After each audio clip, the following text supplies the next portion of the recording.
الحمد لله كفى والصلاة والسلام على من لا نبي بعده. أما بعد فقد قال الله تعالى في كلامه المجيد والفرقان الحميد: الرحمن علم القرآن خلق الإنسان علمه البيان. எல்லா புகழும் புகழ்ச்சியும் இந்த உலகத்தை படைத்து ஆளுகின்ற வல்லவனாய் அல்லாஹ் சுப்ஹானஹு வ தஆலாவுக்கு உரித்தாகட்டுமாக. ஸலாத்தும் ஸலாமும் எம் பெருமானார் முஹம்மது முஸ்தபா அஹ்மது முஜ்தபா அலைஹி ஸலாம் ஸல்லல்லாஹு அலைஹி வஸல்லம் அவர்கள் மீதும், அன்னாரின் சொல்லையும் செயலையும் சகிக்கரையையும் தனது உயிரிலும் மேலாக மதித்து வாழ்ந்த சஹாபா பெருமக்கள், சாலிஹீன்கள், ஷுஹதாக்கள், முத்தகீன்கள் அனைவர்கள் மீதும், அவர் உம்மத்தமாக வீட்டிருக்கின்ற நம் அனைவர்கள் மீதும் இறைவனின் சாந்தியும் சமாதானமும் குறைவென்று நிறைவேற்றுமாக. கண்ணியத்திற்கும் பெருமதிப்புக்குரிய அல்லாஹ்வின் நல்லடியார்களே, அல்லாஹ் சுப்ஹானஹு வ தஆலா மனிதனுக்கு பல அருள்கொடைகளை கொடுத்திருக்கிறான். அதில் ஒன்று, நாம் எந்த காரியத்தை நினைக்கின்றோமோ அதை எடுத்து சொல்வது. அர்-ரஹ்மான் அல்லமல் குர்ஆன் ஹலகல் இன்சான் அல்லமஹுல் பயான். அர்-ரஹ்மான், அந்த ரஹ்மான் தான் அர்-ரஹ்மான் அல்லமல் குர்ஆன். குர்ஆனை அவன் தான் உங்களுக்கு கற்றுத்தந்தான். குர்ஆனை அல்லாஹ் கற்றுத்தரவில்லை என்றால் நாம் விளங்க முடியாது. நாம் இன்றைக்கு அல்லாஹ்வுடைய கலாமை விளங்குகின்றோம் என்றால் அதை வழங்கக்கூடிய ஆற்றலை அல்லாஹ் நமக்கு அவன் புறத்தில் தந்திருக்கின்றான். சில ஆயத்துக்கள் அதற்கு அர்த்தமே சொல்ல முடியாது, சில ஆயத்துக்களுக்கு அர்த்தம் சொல்ல முடியும், விளக்கம் சொல்ல முடியாது. அல்லாஹ் தஆலா அப்படி ஒரு சில இடத்தில் வைத்திருக்கிறான். மனிதனுடைய சிந்தனைக்காக, அவனுடைய அல்லாஹ்வுடைய குதிரத்தை வெளிப்படுத்துவதற்காக. அல்லாஹ்வுடைய கலாமை வழங்கக்கூடிய ஆற்றலை அல்லாஹ் தான் மனிதனுக்கு கொடுத்திருக்கின்றான். அர்-ரஹ்மான் அல்லமல் குர்ஆன் ஹலகல் இன்சான் அல்லமஹுல் பயான். மனிதனை அல்லாஹ் படைத்து அவனுக்கு பிறருக்கு விஷயங்களை எடுத்து சொல்லக்கூடிய, பயான் என்றால் மாஃபில் லமீர், உள்ளத்தில் உள்ளதை வெளியே சொல்லக்கூடிய அந்த ஆற்றலை அல்லாஹ் கொடுத்திருக்கிறான். எத்தனையோ மிருகங்கள், எல்லா மிருகங்களும் தன் உள்ளத்தில் உள்ளதை எடுத்து சொல்ல முடியாது. அப்படி சொன்னாலும் நமக்கு அது விளங்காது. இப்போ மனிதன் எவ்வளவோ காரியங்கள் அவன் எடுத்து சொல்லி அதை சாதித்துக் கொள்கிறான். இல்லை என்றால் அவன் எவ்வளோ பெரிய சிக்கலில் ஆக்கி விடுவான். ஆகவே இது ஒரு மிக பெரும் அருள்கொடை. அந்த அருள்கொடைக்கு மிக முக்கியமாக விளங்குவது நம்முடைய பேச்சு, நம்ம நாவு. இது அடிக்கடி நாம் கேட்டுக்கொண்டே இருந்தாலும் ஞாபகப்படுத்தப்பட வேண்டிய விஷயங்களில் மிக முக்கியமான ஒன்றாக அல்லாஹ் இதை வைத்திருக்கிறான். ஒரு மனிதனுடைய உயர்வு, சிறப்பு எல்லாம் அவனுடைய பேச்சுக்கு அப்பால் தான் அடங்கி இருக்கின்றது. அவன் எவ்வளவு சிறந்த பேச்சு, பண்பான பேச்சு பேசக்கூடிய மனிதனாக இருந்தால் அவன் மதிக்கப்படுகிறான். அவனிடத்தில் மற்ற செல்வங்கள் இல்லை, சிறப்புகள் இல்லை என்றாலும் அன்பாக பேசுகின்ற, பண்பாக பேசுகின்ற மனிதனை மனிதர்கள் நேசிக்கின்றார்கள், நெருங்குகின்றார்கள். அதே நேரத்தில் எல்லாம் இருந்தாலும் பேச்சில் கடிமை இருக்குமேயானால் அந்த பேச்சு, கடினமான பேச்சு உள்ளவர்களை விட்டு மனிதர்கள் ஒதுங்குவார்கள். ஒரு மனிதனுடைய தரம் அவனுடைய பேச்சுக்குள் தான் அடங்கி இருக்கின்றது. அவனுடைய மற்ற செல்வத்துக்குள்ளேயோ மற்ற விஷயங்களுக்குள்ளே இல்லாமல் முக்கியமாக அவனுடைய பேச்சைத்தான் மனிதன் கிடைக்கின்றான். வீட்டுக்குள் செல்கிறான், அன்பாக அவன் பேசுகின்ற பொழுது மனைவி எப்படி இருந்தாலும் அவன் மீது ஒரு முகப்பத்து அவனுக்கு ஏற்பட்டு விடுகின்றது.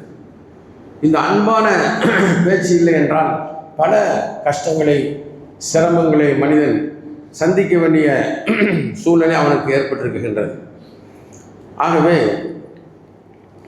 கெட்ட பேச்சு இருக்கின்றதே அவனுக்கு மிக பெரும் ஒரு மோசமான நிலையை அவனுக்கு ஏற்படுத்தி விடுகின்றது. ஆகையினால் நல்ல பேச்சுக்களை மனிதன் பேசுவதற்கு பழகிக்கொள்ள வேண்டும். வகூலு லின்னாஸி ஹுஸ்னா, அல்லாஹ் சொல்கிறான், நீங்கள் மக்களிடத்தில் அழகிய பேச்சாக பேசுங்கள், அழகான முறையில் பேசுங்கள். வைதா குல்தும் ஃபஅதிலு, நீங்கள் பேசினால் நீதமான முறையில் பேசுங்கள். நல்ல அழகான முறையில் நீதமாக பேசுங்கள். தேவையில்லாத பேச்சுக்களை பேசாதீர்கள். வல்லதீனஹும் அனில்லாஹும் முஅரிதுன், எந்த பேச்சு தேவையில்லையோ அனாவசியமானதோ அதை விட்டு புறக்கணியுங்கள். ரொம்பவும் சத்தம் போட்டும் பேசாதீர்கள். வலா துஸைர் ஹத்தக லின்னாஸ் வலா தம்ஷி ஃபில் அர்தி மரஹா இன்ன அன்கரல் அஸ்வாத்தி லஸௌத்துல் ஹமீர். ரொம்ப சத்தமாக பிராணிகளிலே ரொம்ப சத்தம் போடுவது கழுதை. கழுதையின் சத்தத்தை மனிதன் ரொம்ப வெறுப்பார்கள் என்று அல்லாஹ் குர்ஆன் சொல்கிறான். இன்ன அன்கரல் அஸ்வாத்தி லஸௌத்துல் ஹமீர். அப்போ எப்படி அழகாக பேசணும், நிதானமாக பேசணும். ரொம்ப சத்தம் மைக் இருக்குது, ஓவரான சத்தம் வந்தால் அதை கேட்குறதுக்கு ஒரு வெறுப்பாக இருக்கும். அது மாதிரி நம்ம பேசும்போது மென்மையாக பேசினால் அந்த பேச்சு ரொம்பவும் மனிதனை கவரும். ஃபிரௌன் வந்து எவ்வளவு கொடியவன். ஆனால் அல்லாஹ் தஆலா மூசா அலைஹிஸ்ஸலாத்தையும் ஹாரூன் அலைஹிஸ்ஸலாத்தையும் அனுப்பும் பொழுது அவன் அல்லாஹ் சொல்லி விடுகிறான், கூலாலஹு கௌலன் லய்யினா, மென்மையாக பேசுங்கள். ஒரு தாவத்து ஒரு விஷயத்தை சொல்லுறதா இருந்தால் கூட மென்மையாக பேசி பழகினால்தான் அதனுடைய பலன் நாம் வெளிப்படையாக பார்க்க முடியும். ஆகவே மனிதனுடைய இந்த நாவு பெரும் சக்தியை கொண்டது. இந்த நாவை நாம் அடிக்கடி ஒவ்வொரு மனிதனும் கவனித்து கொண்டு இருக்க வேண்டும். சாதாரணமான ஒன்றல்ல. நாவினால் பல குற்றங்கள் வருகின்றது. உதாரணமாக பொய்.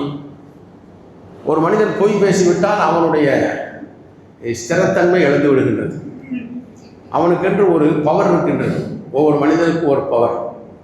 அந்த பவர் இழந்துடும். பொய் பேசிட்டான்னா இவனா அவன்கிட்ட போய் ஏன் கேட்குறீங்க, அவன் பொய் சொல்லக்கூடிய ஆள், அவன் பேச்சை நம்பாதீங்க. ஒரு லாஷை பொறுப்பற்ற ஒன்றுமில்லாத ஒரு சக்க அவன் உளருவான். அவன் பேச்சில் சரியில்லை. பொய் என்பது மனிதனுடைய அந்த அவனுக்கு உள்ளே இருக்கக்கூடிய அந்த உயர்ந்த பண்புகளை பிறருக்கு முன்னால் அதை அழித்து விடும். பாவம் அதனுடைய எத்தனை மயிலுக்கு அது நீங்குது, அது வீச்சம் எடுக்குன்னு ஹதீஸில் வருது. அது வேற. ஒரு மூமின் பொய்யனாக இருக்க மாட்டான், மற்ற எல்லா பாவமும் செய்வான். ஆனால் மூமின் பொய்யனாக இருக்க மாட்டான் ஹதீஸில் வருது. அது மூமினுடைய எக்குதி. இன்றைக்கி பாருங்கள், மனிதர்கள் ஒன்றுமில்லாத சின்ன சின்ன விஷயத்துக்கெல்லாம் பொய் சொல்லி பழகிறான். பொய் சொல்லி பழகிட்டாமுண்டா பொய்யே தான் வரும். கடைசியில் அது நரகத்தில் கொண்டு சேர்த்துன்னு வரும். உண்மை சொல்லி பழகினா அது எகுதியில் பிர்ரி நன்மையின் பக்கம் வழிகாட்டி அவனை சொர்க்கத்துக்கு சேர்த்துடும். ரசூலுல்லாஹ் ஹதீஸில் சொல்கிறார். பொய் வந்து நம்ம சில நேரத்தில் நம்மளை அறியாமலே நம்ம சொல்லிடுவோம். கவனமாக இருக்கணும். நபிகள் நாயகம் ஸல்லல்லாஹு அலைஹி வஸல்லம் ஒரு வீட்டுக்கு போயிருந்தாங்க. ஒரு புள்ள வந்து இந்த மாதிரி வராமல் வா, தாய் கூப்பிட்டாங்க, வா பக்கத்தில் வா, அது வரமாட்டேருச்சு. நீ வந்தால் உனக்கு ஒரு பொருள் தருவேன் அப்படின்னு சொன்னாங்க. இப்போ நம்ம சாதாரண சொல்லுவோம் இல்லையா, போங்க உனக்கு ஒரு பொருள் தரேன், வா வா. அப்புறம் ரசூலுல்லாஹ் ஸல்லல்லாஹு அலைஹி வஸல்லம் இருந்தாங்க. ரசூலுல்லாஹ் சொன்னாங்க, நீங்கள் உண்மையிலேயே பொருள் கொடுக்க போகிறீங்களா இல்லை ஏமாற்ற கூப்பிட்டீங்களா? அப்புறம் அந்த பெண் சொன்னாங்க, இல்லை யார் ரசூலுல்லாஹ் உண்மையிலே கொடுக்கத்தான். அப்படி நீ ஏமாற்றுவதற்காக அப்படி கூப்பிட்டிருந்தால் உன்னை பொய்யர்கள் லிஸ்ட் எழுதப்படும் என்று நபிகள் நாயகம் ஸல்லல்லாஹு அலைஹி வஸல்லம்.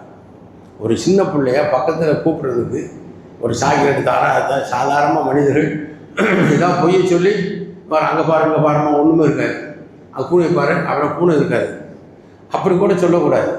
ஏன்னா அந்த மாதிரி நம்ம சொன்னோம்னா அப்புறம் அந்த பிள்ளையை நம்மளை பார்த்து பொய் சொல்ல ஆரம்பிக்கும்.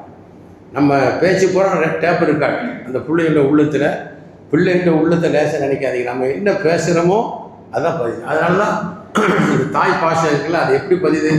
உருதுக்காரப்புள்ள உருதில் சின்ன பிள்ளை பேசுது, அரபி பிள்ளை போய் பார்த்தா அது அரபியில் பேசுது. என்னடா இது ஆச்சரியமாக இருக்குன்னா, அந்த உள்ள வந்து ஈர்க்கக்கூடிய சக்தி சின்ன வயசில் தான் இருக்குது. அதனால நல்ல விஷயத்த சொல்லணும் அப்படின்னு சொல்கிறாங்க. அந்த என்ன விஷயம் நீங்கள் பிள்ளைகளுக்கு முன்னால் சின்ன வயசில் பேசுனீங்களோ அதுதான் அது பெருசாக ஆகி பேசும் உலகத்தில். அதான் நீதி. அப்போ அதனால் நாமும் பொய் சொல்லக்கூடாது, பொய் சொல்லி பழக்கவும் கூடாது. ஆக பொய் மனிதனுடைய ஒரு கண்ணியத்தை குறைத்து வருகின்றது. அதே போன்று புறம் பேசுவது அது சொல்ல வேண்டிய அவசியமும் இல்லை.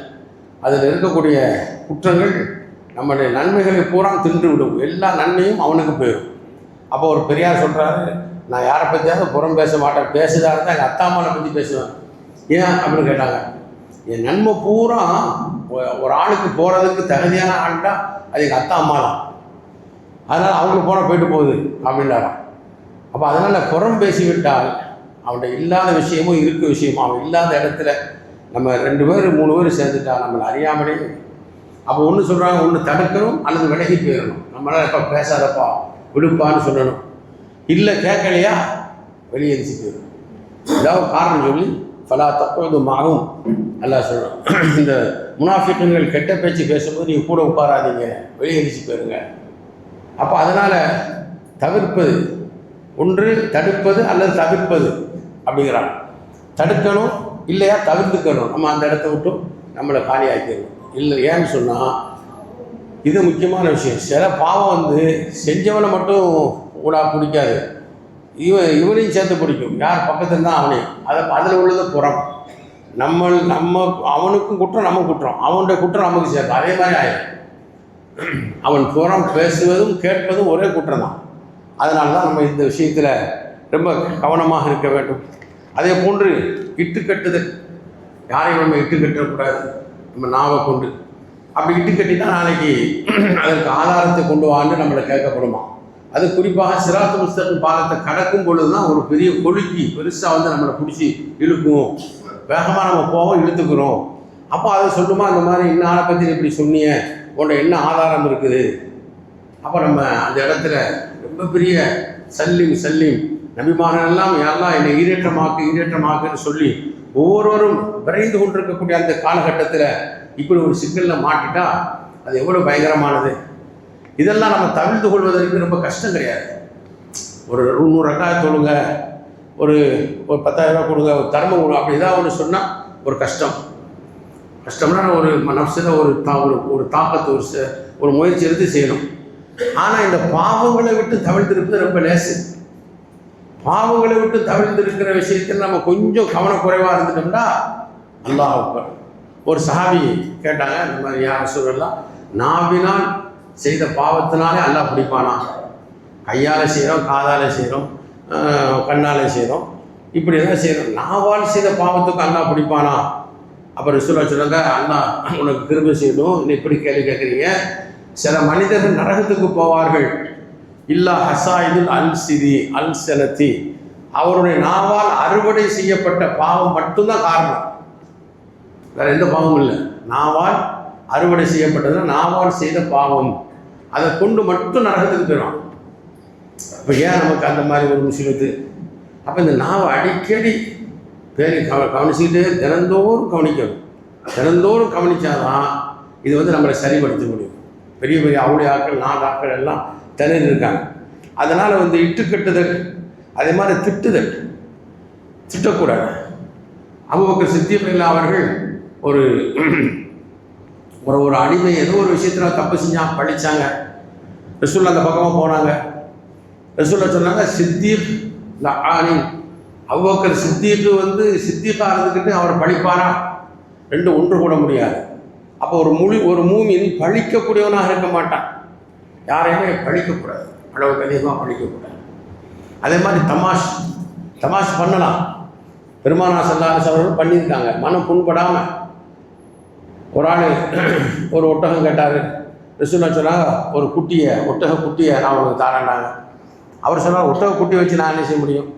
அப்போ ரசூலுல்லாஹ் சொன்னாங்க, ஒட்டக குட்டியிலேருந்து வந்ததான் ஒட்டகம். அதனால் ஒரு பெண்மணி எல்லாம் கேள்விப்பட்டதான் வந்தாங்க, நீங்கள் வயசானவங்க பார்த்து, கிழவிகள் சொர்க்கத்துக்கு போக மாட்டாங்க. அந்த பொம்பளை அழ ஆரம்பிச்சிட்டாங்க, கிழவிகள் சொர்க்கத்துக்கு போக மாட்டாங்க. ஏன்? அப்போ கவாலிபா அத்தராபா, அந்த பெண் அழுத உடனே ரசூலுல்லாஹ் சொன்னால், நீங்கள் குர்ஆன் ஓதுறியா? அல்லாஹ் தஆலா குர்ஆனில் சொல்கிறானே, அதாவது நல்ல வயது உள்ள பெண்கள், கவாலிபா அத்தராபா, நெஞ்சுகள் நிமிர்ந்த நல்ல வாலிப பெண்களை அல்லாஹ் சொர்க்கத்துக்கு நுழை வைப்பான். அதாவது அவர் வயசை மாற்றிடுவான். கிழவிகளாக சொர்க்கத்துக்கு போய் அங்கே என்ன பலன்? அதனால் கிழவிகளாக போக மாட்டாங்க. அல்லாஹ் தஆலா வயசை குறைத்து வாலிப பெண்ணாகத்தான் சொர்க்கத்துக்கு அனுப்புவான். இந்த ஆயத்தை நீங்கள் ஓதுறியா ரசூலுல்லாஹி ஸல்லல்லாஹு அலைஹி வஸல்லம் கேட்டாங்க. அப்போ யாரையுமே தமாஷ் பண்ணலாம், ஆனால் எவ்வளோ பண்ணணும்? மனம் புண்படாத அளவுக்கு பேசிக்கலாம். நண்பர்களாக இருந்தாலும் சரி, யாராக இருந்தாலும் சரி. சில பேர் மனம் புண்படும், வெளியே சொல்ல மாட்டாங்க. அந்த அளவு நம்ம பேசக்கூடாது. நம்ம ரொம்ப பட்டப்பேர் சொல்கிறது, பட்டப்பேர் சொல்கிறதுல சில பேர் ஏற்றுக்கிறவங்க, சில பேர் விரும்ப மாட்டாங்க. அதனால் வந்து ரொம்ப கவனமாகத்தான் இவைகளை எல்லாம் நாம் பார்க்க வேண்டும். ஒவ்வொரு பேச்சுக்கும் மிகப்பெரிய மதிப்பு இருக்குது. சுலைமான் அலைஹிஸ்ஸலாம் அவங்கள்ட்ட ஹுது பறவை வந்து சொல்லிச்சு, இந்த மாதிரி சபாங்கிற ஒரு ஊரை நான் பார்த்தேன், அங்கே ஒரு கும்பலை ஒரு ஆட்சி செய்கிறா, பெரிய சிம்மாசனம், அவங்க வந்து இந்த மாதிரி ஷைத்தானை வழிபட்டுக்கிட்டு இருக்காங்க அப்படி இப்படின்னு அந்த விஷயத்தை சொன்ன உடனே சுலைமான் அலைஹிஸ்ஸலாம் என்ன பண்ணாங்க, நீ சொல்கிறது உண்மையா பொய்யா நான் இப்போ பார்க்குறேன் அப்படின்னு சொல்லி ஒரு கடிதம் எழுதினாங்க. இன்னஹு மின் சுலைமான் இன்னஹு பிஸ்மில்லாஹிர் ரஹ்மானிர் ரஹீம் அல்லா தஅலு அலைஹி வஅத்தூனி முஸ்லிமீன். சுருக்கமாக எழுதினாங்க, இது சுலைமான் அலைஹிஸ்ஸலாம் எழுதக்கூடிய கடிதம். இன்னஹு பிஸ்மில்லாஹிர் ரஹ்மானிர் ரஹீம், பிஸ்மில்லாஹிர் ரஹ்மான் கடிதத்தில் எழுதலாமான்னா அந்த கடிதத்தை கண்ணியமாக வைப்பதாக இருந்தால் எழுதலாம், இல்லாட்ட எழுதக்கூடாது. எழுதுறதுக்கு அவசியம் கிடையாது, வாயில் சொன்னால் போதும். ரொம்ப பேர் எல்லாத்தையும் பேப்பர் போடுறாங்க, அது ஆயத்துக்களை எல்லாம் காலண்டரில் போடுறாங்க, அதை வந்து எத்தனை பேர் தூக்கி கீழே போடுறாங்க. ஏன் அது எப்படியும் ஒரு அந்த வருஷம் முடிஞ்சுட்டா உபயோகம் இல்லாமல் ஆயிடும். அதனால் ரொம்ப கவனமாக இருக்கணும். நிறைய விஷயங்கள் நம்ம கவனக்குறைவாக செய்கிறோம். ஆயத்துக்களில் ஒரு சின்ன துண்டாக இருந்தாலும் உதவு இல்லாமல் தொடக்கூடாது. புராணம் பூராமல் இல்லை, யாசின்னு மட்டும் இல்லை, ஒரு ஆயத்தாக இருந்தாலும் உதவு இல்லாமல் தொடக்கூடாது. அப்போ அதனால் பிஸ்மில்லா எழுதுவது கடிதத்தில் கட்டாயம் கிடையாது, வாயில் சொல்கிறது கட்டாயம், பிஸ்மில்லாஹிர் ரஹ்மானிர் ரஹீம். ஆனால் இந்த கடிதம் அந்த அரசிக்கு எழுதுனதுனால அவங்க அதை கண்ணியமாக வைப்பாங்கங்கிறதுனால பிஸ்மில்லாஹிர் ரஹ்மானிர் ரஹீம் சுலைமான் அலைஹிஸ்ஸலாம் எழுதுனாங்க. இன்னஹு மின் சுலைமான் இன்னும் அல்லா தஅலு அலைஹி வஅத்தூனி முஸ்லிமீன், நீ வரம்பு மீறாத முஸ்லீமாக என்கிட்ட வந்துருன்னு சொல்லி அந்த கடிதத்தை சுருக்கமாக எழுதி கொடுத்து விட்டாங்க. அந்த பெண்ணுடைய மடியில் போய் அந்த ஹுது பறவை அந்த கடிதத்தை போட்டுச்சு. அப்போது இன்னி உள்கையிலே கிதாபுல் கரீம் இன்னஹு மின் சுலைமான் இன்னஹு பிஸ்மில் அல்லா தஅலு காலத்தி ஆயுல் மலவு அஃப்தூனி ஃபி அம்ரி. அப்போ அந்த பெண் அவங்க ஆட்சியில் பல்கிசமாக இருந்தாங்க, எல்லாத்தையும் கூப்பிட்டு சொன்னாங்க, இந்த மாதிரி ஒரு சங்கையான கடிதம் வந்திருக்குது. முத்திரை வச்சுருந்தா அந்த காலத்தில் கடிதத்துக்கு சங்கையான கடிதம்னு சொல்லுவாங்க. இப்போ கையெழுத்து போட்டால் நம்ம மதிப்பு இருக்கு இல்லையா, அந்த மாதிரி அந்த காலத்தில் முத்திரை வைக்கணும். அந்த முத்திரை தான் சிவில் இருக்கணும், சிவில் போட்டிருந்துச்சு. அப்போ இது சங்கையான கடிதம் வந்திருக்குது, சுலைமான் அலைஹிஸ்ஸலாம் எழுதியிருக்காங்க. இதில் என்ன நம்ம செய்யலாம், அஃப்தூனி ஃபி அம்ரி மா குந்து பாத்தியத்தல் அம்ர ஹத்தா தஷ்ஹது, நீங்களாக ஆலோசனை பண்ணி சொல்லுங்கள் நான் என்ன செய்கிறது அப்படின்னு ரொம்ப அன்பாக அந்த மக்களை கூப்பிட்டு பேசுனாங்க. ஒரு அரசரன் ஒரு நாட்டுக்குள்ளே வந்தால் கண்ணியமானவரைனா இழிவாக்கிடுவாங்க. இதெல்லாம் விஷயங்கள் இருக்குது. நமக்கு உங்களுக்கு எல்லா சக்தி இருக்குது, இருந்தாலும் நம்ம வந்து ஆலோசனை உங்களோட பண்ணுறேன், நீங்கள் சொல்லுங்கள், ரொம்ப அன்பாக பேசினாங்க. கடைசியில் என்னாச்சு, அந்த மக்கள் பூராமல் இஸ்லாத்தை ஏற்றுக்கொண்டாங்க. பில்கிஸாமாவும் இஸ்லாத்தை ஏற்றுக்கிட்டாங்க, மக்களும் ஏற்றுக்கிட்டாங்க, நாடே முஸ்லீமாக மாறிடுச்சு. இதே மாதிரி பாரசீக மன்னனுக்கு ரசூலுல்லாஹ் அவர் கடிதம் எழுதுனாங்க. அப்துல்லாஹ் இப்னு ரவாஹா ரலியல்லாஹு அவர்களுக்கு கொடுத்து விட்டாங்க. அவன் போன உடனே இவங்க அந்த கடிதத்தை அவன் பயணம் செஞ்சு போயிருக்காங்க. ரொம்பவும் பழைய துணியெல்லாம் அழுக்காக இருந்துச்சு. இந்த மன்னன் சொன்னாங்க, அந்த ஆள் என்கிட்ட விடாதீங்க, அவள் கடிதத்தை நீங்கள் வாங்கி என்கிட்ட தாங்க, அவர் உள்ளே வர விடாதீங்கன்னு சொல்லி. அப்போ அவங்க சொன்னாங்க, அப்படி கிடையாது, ரசூலுல்லாஹி ஸல்லல்லாஹு அலைஹி வஸல்லம் எனக்கு என்ன உத்தரவுனா இந்த கடிதத்தை மன்னனிடத்தில் கூட்டுன்னு சொல்லியிருக்காங்க, நான் மண்ணு கையில் தான் கொடுப்பேனே தவிர உங்கள் யார் கையிலையும் தரமாட்டேன்ட்டார். வேறு வழியே இல்லை. அந்த கடிதத்தை அவன் வாங்கினான். வாங்கி என்ன பண்ணால், அந்த கடிதத்தை வாங்கி அதில் ரசூலுல்லாஹி ஸல்லல்லாஹு அலைஹி வஸல்லம் முஹம்மதின் ஸல்லல்லாஹு அலைஹி வஸல்லம் இலா ரூம் ஃபாரிஸ், முகம்மது ஸல்லல்லாஹு அலைஹி வஸல்லத்திலிருந்து பாரசீக மன்னனுக்கு எழுதப்பட்ட கடிதம் அப்படின்னு வந்த உடனே கோபம் அதிகமாகிடுச்சு. என் பேரை விட முகமதுடைய பேரை முன்னாடி எழுதியிருக்காரு. உடனே என்ன பண்ண, அந்த கடிதத்தை கிழிச்சு தூரப்பட்டு போயாங்க. அதில் அப்துல்லாஹ் ரவாஹா அவர்கள் கஷ்டப்பட்டு அங்கேருந்து பயணம் செஞ்சு வந்துட்டாங்க. ரசூலுல்லாஹ்ட்ட வந்து ரசூலுல்லா கேட்டாங்க, என்ன விஷயம் ஆச்சுது? அப்போ சொன்னாங்க, இந்த மாதிரி இந்த கடிதத்தை அவன் இப்படி கிழிச்சு போட்டான். அப்போ ரசூலுல்லாஹ் சொன்னாங்க, இந்த கடிதத்தை எப்படி அவன் கிழித்தானோ அவனை அரசாட்சி அல்லாஹ் தஆலா கிழித்து எறிவான்னு சொல்லிட்டான். அதில் இருந்து அந்த ஆட்சி சலஜனமாக கீழே போய் அவன் ஆட்சியை அதுலேருந்து தான் ஒன்றுமில்லாமல் ஆச்சு. அது ஒரு நீண்ட சரித்திரம். அப்போ ஆக அவனுடைய அந்த திமிரான ஒரு பேச்சு இருக்குத, அந்த பேச்சின் காரணமாக என்ன ஆச்சுது, அவனுடைய ஆட்சியை பறிபோச்சு. அதே நேரத்தில் நல்ல பேச்சு பேச போய் பில்கிஸ் அம்மாவுடைய ஆட்சி நிலைத்தது. பேச்சு இருக்குத ரொம்ப ரொம்ப கவனமாக இருக்கவர். நம்ம எல்லோருக்கும் உள்ளதான். அதாவது துல்ஃபிகார் மௌலா ஒரு சம்பவம் எழுதுறாங்க. ஒரு பையன் ரொம்ப சேட்டைக்காரன், சின்ன வயசில் தாய் வளர்க்காங்க, பால் கொடுத்து வளர்க்காங்க. அவன் ரொம்ப அழுகுறான்.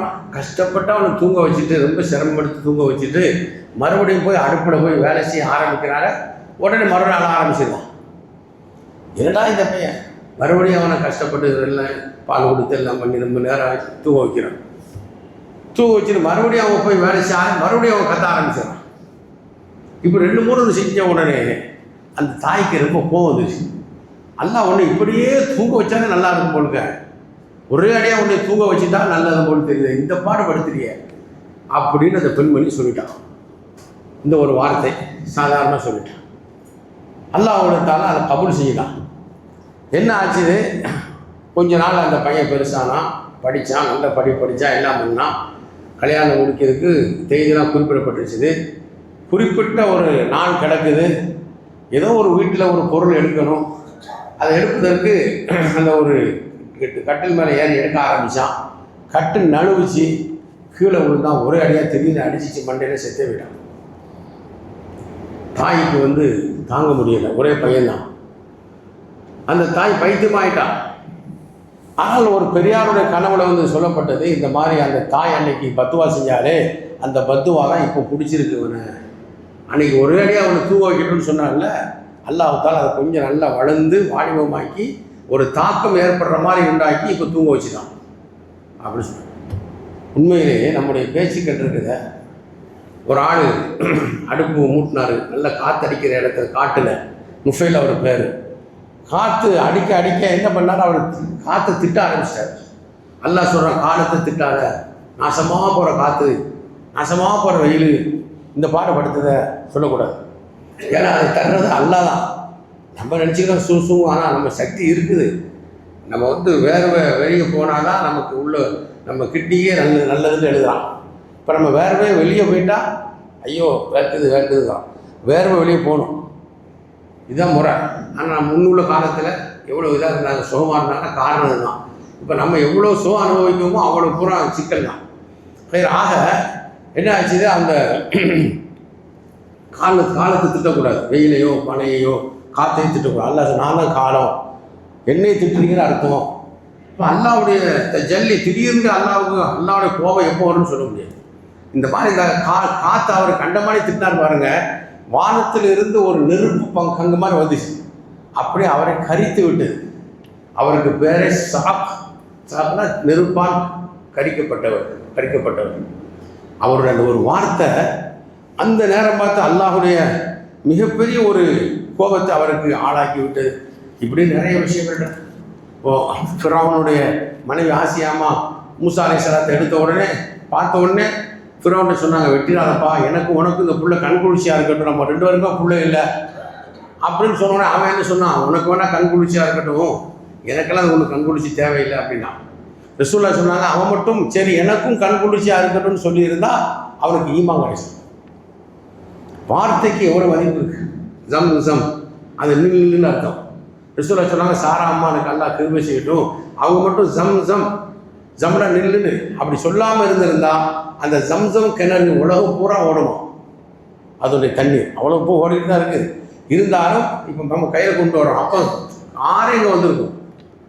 அந்த நில்லுன்னு சொன்னாலும் நின்றுச்சு. நிறைய விஷயம். சல்லாசம் வீட்டுக்கு போனாங்க, ரசூலுல்லாஹ்வுக்கு ரொம்ப முன்சப்பை ரொம்ப பிரியம். நாவல் தீரா முன்சப்பை எடுத்துகிட்டு வாங்க. அப்புறம் இன்னொரு நாவல் தீரா இன்னொரு முன்சப்பை எடுத்துகிட்டு வாங்கினாங்க. அப்புறம் நாவல் தீரா இன்னொரு முன்சப்பை எடுத்துகிட்டு வராங்க. அந்த பொம்பளை சொன்னாங்க, யார் ரசூலுல்லாஹ், ஆட்டுக்கு 2 முன்சப்பை தானே, நீ இன்னொன்று கேட்குறீல. ரசூலுல்லாஹ் சொன்னாங்க, நீ ஏன் சும்மா இருந்தாங்க வாய் வச்சுக்கிட்டு, நீ எடுத்துகிட்டு வந்ததென்னா எத்தனை எடுத்தாலும் வந்து ஒன்று இருந்திருக்கும், நீ இப்படி சொன்ன உடனே நின்றுச்சு. சகோதரர்களே, நம்முடைய பேச்சுக்கு சாதாரண பேச்சு இல்லைவா, நாவுக்கு அவ்வளோ பெரிய சக்தி இருக்குது.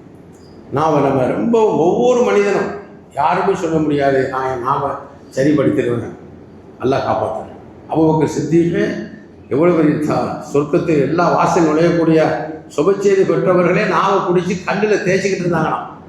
உமர் ரலியல்லாஹு போய் பார்த்தாங்க, என்ன சித்திக்கு என்ன வேலை பண்ணுறீங்க, இது என்னது கலீஃபாவே சொன்னாலும் நாவும் எனக்கு கட்டுப்பட மாட்டேங்குது, நான் என்ன செய்வேன் அப்படின்னா. அதனால தான் அடிக்கடி நாம் இதை அல்லாஹ் நாவுக்கு மட்டும் 2 பூட்டு போட்டுருக்கோம் பாருங்க. ஏன் அது அந்தளவு பவர் உள்ளது. ஆக குர்ஆனில் அல்லாஹ் தஆலா பேச்சை பற்றி எவ்வளவு சொல்கிறானோ, நிறைய இருக்குது ஆயத்துக்கள், அந்த அளவு எதை பற்றியுமே சொல்லலை. ஆனால் இன்றைக்கி பேச்சு என்ன டேப் பண்ணுறாங்க, பேச்சை வீடியோவில் பேசுகிறான், எல்லாம் டேப் பண்ணிடுறான், எத்தனை வருஷத்துக்கு பிறகு போட்டு காட்டுறான். நீங்கள் அன்றைக்கி அப்படி பேசுனீங்கல்ல, பேச்சு சரியில்லை. ஒரு இப்போ வந்து என்ன செய்கிறாங்க, நிச்சயம் பண்ண உடனே பொண்ணு மாப்பிளையும் பேச விடுறான். சில நேரத்தில் என்ன ஆச்சுது, கல்யாணம் நின்று போகுது, கல்யாணம் நின்று போகுது, போன ஒரு கல்யாணம் நின்றுச்சு. ஏன் பேச்சு தான், பேச்சில் அவ்வளோ பெரிய முசீபத்து இருக்குது. புல்லு பலா, எல்லா முசீபத்துக்களும் பேச்சில் சாட்டப்பட்டிருக்கின்றது. எல்லா சலாமத்தும் வாய் கொத்துவதில் இருக்குன்னு வருது. பேசுவது வெள்ளி என்றால் வாய் கொத்துவது தங்கம்னு சொல்கிறான் ஒரு பழமொழி அரபியில். ஆக அல்லாஹ் தஆலா எனக்கும் உங்களுக்கும் எல்லோருக்கும் இந்த நாவை மிக மிக கவனமாக பேணக்கூடிய மக்கள் அல்லாஹ் ஆக்கி வைப்பானாக.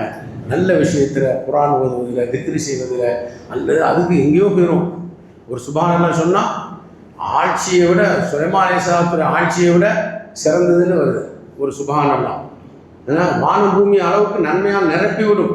இந்த நாவை கொண்டு அப்படியும் செய்யலாம், அதையும் மறந்துடக்கூடாது நம்ம இந்த இடத்துல. அதனால் இன்ஷா அல்லாஹ் நல்ல அமல்களை இந்த நாவால் குர்ஆன் ஓதுவது, ஸலவாத் ஓதுவது, திக்ரு செய்வது, எப்பொழுதுமே தஸ்பீஹ் கையில் வச்சுருந்தா கூட நல்லதாக போட்டு தெரியும் இந்த காலத்தில். அந்த மாதிரியான ஒரு காலம் அல்லாஹ் அனைவருக்கும் நல்ல அமல் செய்யக்கூடிய தௌஃபீக் தருவானாக. இந்த நாவை பேணக்கூடிய நசீபை அல்லாஹ்வுடைய கிருபை தான் நமக்கு தருவானாக. வாஹர் தாவான் அல்ஹம்துலில்லாஹ் ரப்பில் ஆலமீன்.